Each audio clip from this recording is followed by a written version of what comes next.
Now, what he says is he's going to make sure that this doesn't add to the deficit, and he's going to cut middle-class taxes. But when he's asked, how are you going to do it, which deductions, which loopholes are you going to close, he can't tell you.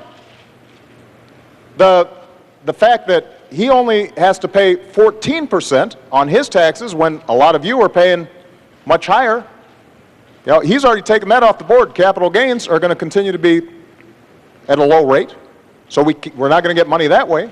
We haven't heard from the governor any specifics beyond Big Bird and eliminating funding for Planned Parenthood in terms of how he pays for that. Now, Governor Romney was a very successful investor.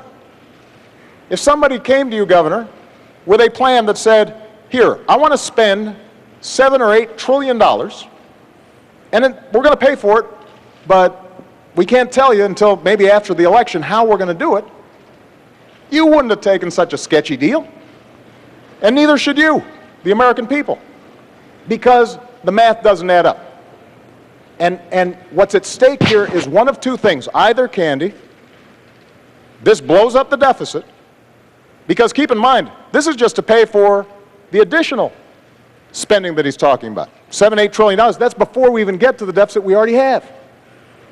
Or alternatively, it's got to be paid for not only by closing deductions for wealthy individuals, that'll pay for about 4% reduction in tax rates.